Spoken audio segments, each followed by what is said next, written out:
Adakah Anda tergolong dalam kumpulan B40 atau M40 dan masih belum memiliki rumah sendiri? Jika ya, berita baik untuk Anda. Kerajaan melalui pelbagai inisiatif kini giat membantu rakyat yang berpendapatan rendah dan sederhana untuk memiliki kediaman pertama mereka. Rumah mampu milik bukan sekadar projek perumahan biasa. Ia adalah satu bentuk sokongan kerajaan dalam memastikan setiap rakyat Malaysia memiliki tempat tinggal yang selesa, selamat, dan sesuai untuk didiami.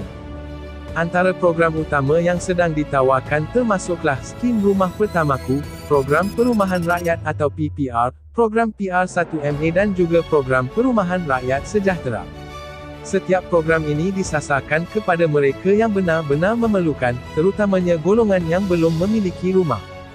Melalui inisiatif ini, kerajaan bukan sahaja menyediakan rumah dengan harga yang jauh lebih rendah daripada harga pasaran, tetapi turut memberi bantuan pinjaman, kemudahan bayaran bulanan yang lebih fleksibel, serta subsidi tertentu bergantung kepada program.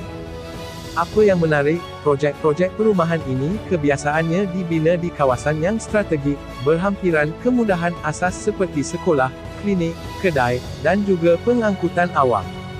Ini memberikan nilai tambah kepada pembeli, kerana ia bukan sahaja menjimatkan kos perjalanan harian, malah meningkatkan kualiti hidup secara keseluruhan. Mari kita lihat pula syarat kelayakan asas yang perlu dipenuhi. Pertama, pemohon mestilah seorang warganegara Malaysia. Kedua, berumur 18 tahun dan ke atas semasa tarikh permohonan. Ketiga, jumlah pendapatan isi rumah bulanan tidak melebihi RM5,000. Keempat, pemohon tidak pernah memiliki rumah sebelum ini. Dan yang terakhir, pemohon bukan pemilik bersama mana-mana hartanah lain.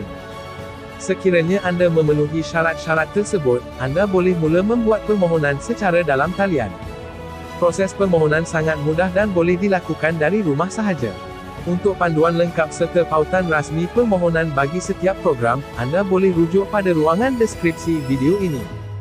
Sekiranya permohonan Anda berjaya, Anda akan menerima pemberitahuan rasmi dan seterusnya dijemput untuk menghadiri taklimat khas berkenaan program perumahan yang ditawarkan. Taklimat ini penting bagi memberi penerangan terperinci mengenai proses seterusnya seperti pemilihan unit rumah, proses pinjaman, dan tempoh serahan kunci. Ramai yang tidak sedar, rumah mampu milik ini bukan sekadar membantu Anda mendapatkan kediaman. Ia sebenarnya satu langkah besar untuk membina masa depan yang lebih terjamin. Dengan memiliki rumah sendiri, Anda bukan sahaja mengurangkan beban bayaran sewa setiap bulan, tetapi turut memiliki aset yang boleh diwariskan kepada keluarga.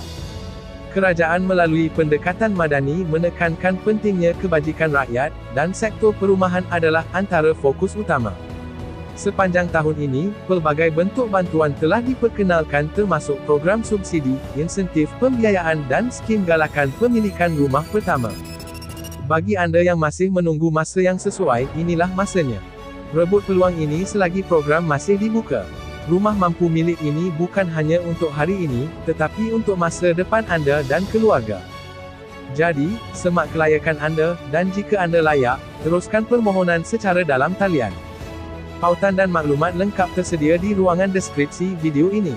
Dan jangan lupa, kongsikan video ini kepada rakan-rakan atau saudara mara yang mungkin memerlukan maklumat ini.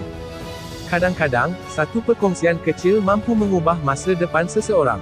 Semoga Anda berjaya memiliki rumah impian Anda melalui program perumahan mampu milik ini.